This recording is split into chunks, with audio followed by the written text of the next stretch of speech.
বন্ধুরা দেখো, আমি আজকের আবার তোমাদের সাথে একটা রেসিপি শেয়ার করতে চলেছি। এটা হলো দই কাতলা। তো দেখো আমি কিভাবে বানাচ্ছি দই কাতলাটা। তোমরা কিন্তু আমার যে রেসিপিটা তোমরা পুরোটা দেখো। আমি কিন্তু অনেকগুলো টিপস তোমাদের সাথে আর কি শেয়ার করেছি। তোমরা যদি না পুরোটা দেখো তাহলে কিন্তু তোমরা এটা স্কিপ করে যাবে। তাই জন্য তোমাদের ভিডিওটা পুরোটা দেখতে হবে। ভালো লাগলে লাইক কমেন্ট শেয়ার তোমরা করো, আর আমার একটু পাশে থেকে। তো দেখো রেসিপিটা আমি কীভাবে বানাই। দেখো বন্ধুরা, এটা কিন্তু আছে কাতলা মাছ। কাতলা মাছে আমি একটু লেবু মাখিয়ে নিচ্ছি, কারণ যে একটা যে আঁশটানে যেটা গন্ধ হয় তো ওটা আর কি হবে না। দেখো একটু আর কি লেবুটা মাখিয়ে কিছুক্ষণ আমি আর কি ম্যারিনেট করে রেখে দেবো। তারপরে আমি একটু ওতে আর কি হলুদ দিলাম আর লঙ্কার গুঁড়ো দেবো, দিয়ে তারপরে আমি আর কি ভালো করে আর কি মাখিয়ে নেব। যেইভাবে তোমরা মাছ সকলেই তো এরকমভাবে মাখাও। দেখো আমি হলুদের লঙ্কা দিলাম, তারপরে এই কড়াইয়ের মধ্যে তেলটা বেশ আর কি গরম হবে, ভাজছি। দেখো এই মাছটা আর কি ভাজছি। এইটা কিন্তু 500 মাছ ছিল, কাতলা মাছ। আমি আর কি এটা বানাবো, দই কাতলা বানাবো। তো দেখো আমার কিন্তু মাছ কটা ভাজা হয়ে গিয়েছে। আমি যে উপকরণগুলো নিয়েছি তোমাদেরকে দেখো আমি দেখাচ্ছি।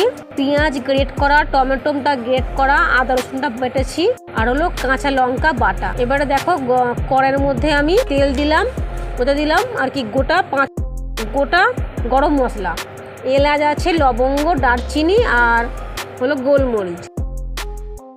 তাতে দেখো তেলটা বেশ গরম মতন হয়ে যাওয়ার পরে আমি পেঁয়াজটা দিয়ে দিয়েছি। যখনই দেখবো যে বেশ লাল লাল হয়ে যাচ্ছে পেঁয়াজটা, তখনই আমি ওতে আদা রসুনের পেস্টটা আমি দিয়ে দিলাম। তারপরে কিছুক্ষণ কষার পরে দিচ্ছি দেখো আমি টমেটো দিলাম। ভালো করে কষতে হবে। তারপরেতে দেবো আমি কাঁচা লঙ্কা বাটা। ভালো করে কষতে হবে যাতে না আর কি যেটা কাঁচা যে গন্ধটা থাকে। আমি কিন্তু খুব একটা তেল ব্যবহার করি না, কারণ খুব তো বেশি তো তেল খাওয়া খারাপ, তাই আমি একটু আর কি কমই তেল ব্যবহার করি। দেখো ভালো করে আর কি কষতে হবে, লাল লাল করে কষতে হবে প্রথমে, কারণ না কষলে বললাম যে গন্ধটা রয়ে যাবে। ওই দেখো আমি লঙ্কা বাটাটা দিয়েছি, কাঁচা লঙ্কা বাটা। যত কষবো তত কিন্তু টেস্টটা সুন্দর আসবে। তারপরে দেখো আমি হলুদ আর জিরে ধনে গুঁড়ো আর দিয়ে এটা একটুখানি জল দিয়ে, আমি কিন্তু লঙ্কার গুঁড়োতে ব্যবহার করলাম না, কারণ যেহেতু আমি কাঁচা লঙ্কা দিয়েছি। আর হলুদ গুঁড়োটা আমি খুবই কম দিলাম, কারণ এটা কিন্তু আর কি দই কাতলা। লঙ্কা জিরাটা একটু আর কি জলে গুলেছিলাম, গুলে আমি দিয়ে দিয়েছি, কারণ না মশলাটা আর কি পুড়ে যায়। এটা দেখো টক দই, ভালো করে টক দইটা ভালো করে আর কি ফেটিয়ে নিতে হবে, কারণ না ফেটালে কিন্তু ভালো হয় না। তারপরে আমি যেটা মশলা দেখো বাটি ধোয়া জলটা দিলাম, ওটা আর কি মশলার বাটি ছিল। দেখো নুন দিয়েছি, নুনটা তো ভালো আর কি দিতেই হবে, কারণ ওটা হলো সব থেকে দামি জিনিস, না দিয়ে পুরোপুরি স্বাদটাই আর কি পাবো না আমরা।